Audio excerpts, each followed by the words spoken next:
میں نے کہا یہ بھی پتہ چل رہا ہے کہ عمران خان صاحب نے، یہ سوشل میڈیا پر بات ہو رہی ہے اور اب یہ صاحب عمران خان صاحب سے ملاقات کر کے واپس آئے ہیں، تو میں نے کہا سوشل میڈیا پر یہ کہا جا رہا ہے کہ عمران خان صاحب نے جو آرمی چیف صاحب پر الزامات لگاتے ہوئے اور نہیں چھوڑوں گا کہیں بات کرتے ہوئے کہا تھا جنگل کا بادشاہ، تو اب اپنی جماعت کے لوگوں کو عمران خان صاحب نے کہا ہے کہ وہ سمبولیکلی جنگل کا بادشاہ کے الفاظ استعمال کریں، تو کیا یہ عمران خان صاحب نے بات کی ہے؟ انہوں نے کہا یس. پہلے والی بات پہ انہوں نے نو کر دیا تھا، اس بات کے جواب میں انہوں نے کہا یس. میں نے کہا ٹھیک. میں نے کہا تو کیا وہ نام لے کر بات کریں گے؟ کہنے لگے نہیں سمبولیکلی. میں نے کہا ٹھیک. تو اب عمران خان صاحب کی جماعت کے لوگ یہ بات کریں گے یا نہیں کریں گے، دیکھنے کی چیز ہے. مجھے یہ لگتا ہے کہ سمبولیکلی بھی یہ بات کرنے والے لوگ جو عمران خان صاحب کی جماعت کے ہیں نہیں ہیں، کیونکہ انہیں یہ لگتا ہے کہ ان کے لیے یہ بات کرنا ممکن نہیں ہے، اور یہ میری رائے ہے کہ وہ نہیں کریں گے. اس کے بعد وی نیوز پر ایک خبر آئی، اسی بارے میں ایک خبر تھی، اور اس خبر میں جو عمران خان صاحب سے ملاقات ہوئی اس کی اہم ترین ڈیٹیلز ہیں. جیسے عمران خان صاحب نے یہ کہا ہے کہ جلسے نہیں کر رہے ہم لوگ، کارکن اس وجہ سے مایوس ہیں، پارٹی کے اختلافات سامنے آ رہے ہیں جو اچھی بات نہیں ہے، جلسے کریں، ایکٹیویٹی کریں، کارکنوں کو انوالو کریں، میرا پیغام کارکنوں تک پہنچائیں، اختلافات خود بخود ختم ہو جائیں گے.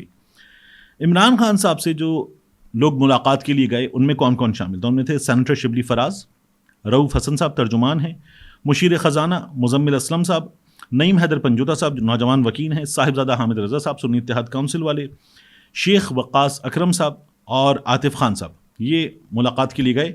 ان کے ناموں کی عمران خان صاحب نے منظوری دی تھی، مگر جیل انتظامیہ نے شیخ وقاص اکرم صاحب ان کو ملاقات کی اجازت نہیں دی.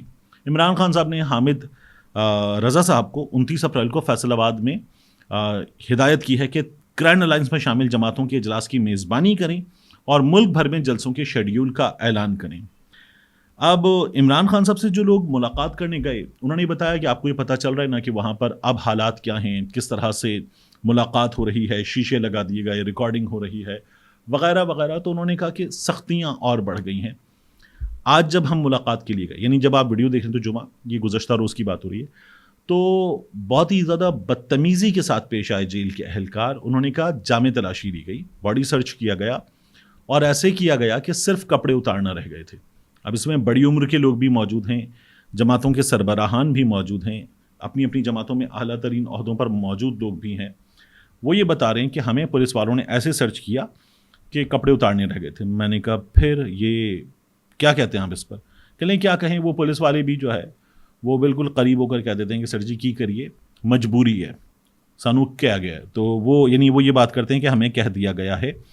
اور اب جو عمران خان صاحب سے ملاقات ہوئی، ایک شیشہ تھا، ارد گرد تیز روشنی والی جو لائٹس تھیں وہ نصب تھیں. 40 منٹ کی ملاقات ہوتی، عام طور پر ذرا بڑی ہو جائے ملاقات تو کوئی پرابلم نہیں ہوتا، لیکن اب 40 منٹ ملاقات کے ختم ہوئے اور جیل اہلکاروں نے کہا نکلیں، جلدی نکلیں، جائیں یہاں سے.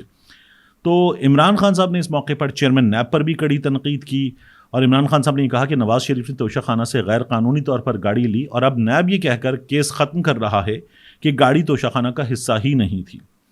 تو عمران خان نے چیئرمین نیب کے خلاف مقدمات بنانے اور ملاقاتوں کے لیے منظور کردہ ناموں کو اجازت نہ دینے کے حوالے سے بھی عدالت میں درخواست دینے کی ہدایت کر دی ہے.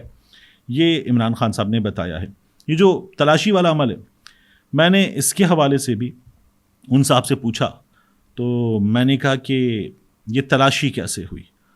تو انہوں نے جو جملہ لکھا وہ جملہ تھا کہ we all were not checked in any dignified manner.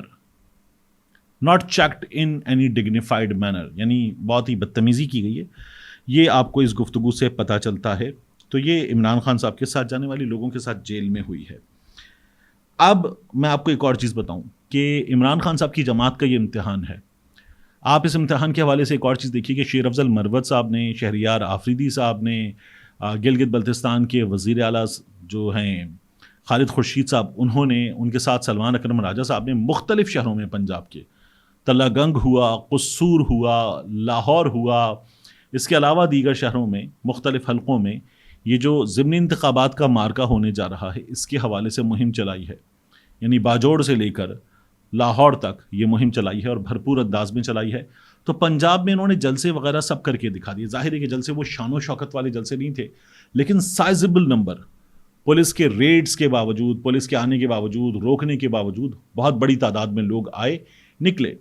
تو اگر اس سے زیادہ آرگنائزڈ انداز میں جو حکومت کے خلاف مہم ہے نکلا جائے گا تو لوگ زیادہ بڑی تعداد میں ظاہر ہے کہ نکلیں گے اور یہ شرکت کر سکتے ہیں.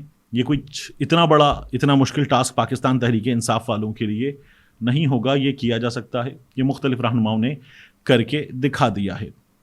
اب اس سے پہلے کہ میں کہوں آپ سے ملتے ہیں اگلی ویڈیو میں انشاءاللہ. ایک چیز اور, میں آپ کے سامنے گزشتہ کچھ دنوں سے ایک ویڈیو مسلسل رکھ رہا ہوں.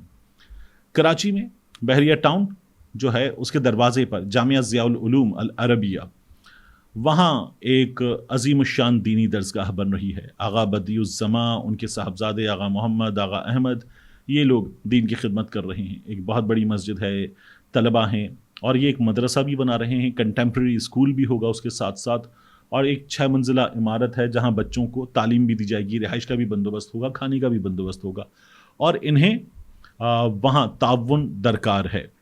تو آپ لوگ کمنٹس کیجئے, اس بارے میں بات کیجئے. میں یہ ویڈیو آپ کے سامنے مسلسل پوسٹ کر رہا ہوں, ٹویٹر پہ بھی جائیں گے اور اس ویڈیو کو آپ کے سامنے مزید رکھیں گے.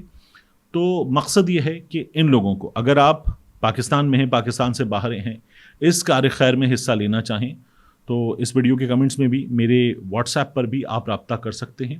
میں انشاءاللہ آپ تک جو انفارمیشن ہے وہ پاس آن کر دوں گا. ملتے ہیں انشاءاللہ آپ سے اگلی ویڈیو میں, آپ ان کا میسج دیکھ لیجئے. السلام علیکم.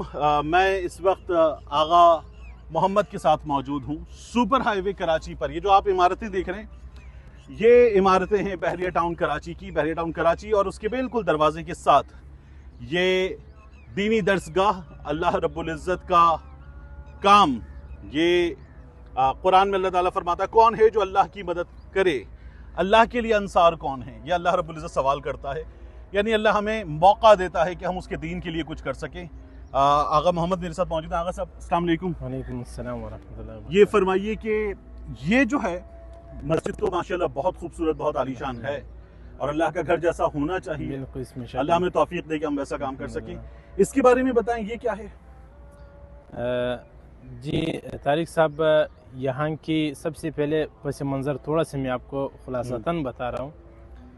یہاں پر جب ہمارا آنا ہوا 1996 میں, 1996 سے لے کر 2010 تک ہم خیموں میں رہتے تھے.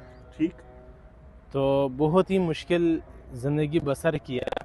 تو حضرت آغا صاحب کے والد صاحب ہمارے دادا آغا صاحب کو بار بار یہ کہتے تھے کہ آپ چند لمحے تک صبر کر لیں, یہ جنگل ہے, یہ منگل ہی بنے ہیں. ٹھیک. تو پہلے تو یہ تھے کہ ہم تھوڑے سے آزاد تھے. آزاد سے مطلب یہ تھے کہ شہر سے دور تھے, اتنے بوجھ اور زیادہ ذمہ داری ہمارے سر پر نہیں تھے. تو ابھی جب شہر ہی آ گیا تو ہمارے ایک ارادہ ہے, ایک فکر ہے, ایک سوچ ہے, یہاں پر ہم ایک ایسا عظیم دینی درسگاہ بنائے ہیں جس میں دینی تعلیم بھی ہو اور عصری تعلیم بھی ہو, اور مخلوق کے لیے ایک خدمت ہو, اور اللہ تبارک و تعالیٰ اس دین کو مزید پھیلا ہے. تو یہاں اس کے لیے ہم نے ایک تعمیر شروع کیا جو 6 منزلہ پر مشتمل ہے. تو ہم سے 6 منزلیں ہوں گی, 6 سٹوریز. جی, تو ہم سے جتنا ہو سکتے ہم تو خود لگے ہوئے ہیں. تو مزید بھی اللہ تبارک و تعالیٰ ان لوگوں کو خدمت کرنے کی توفیق دے جو خدمت کر رہے ہیں, جن اللہ نے نوازا, جن کو اللہ نے نوازا ہے. تو میں امید رکھوں گا کہ انشاءاللہ ہر. اچھا مجھے یہ بتائیے کہ یہ جو 6 منزلہ یہ حصہ ہے, جی, اس حصے میں اسٹوڈنٹس کی رہائش بھی ہوگی اور ان کی تعلیم کی کلاسز کی رہائش بھی ہوگی اور ان کی تعلیم بھی ہوں گی.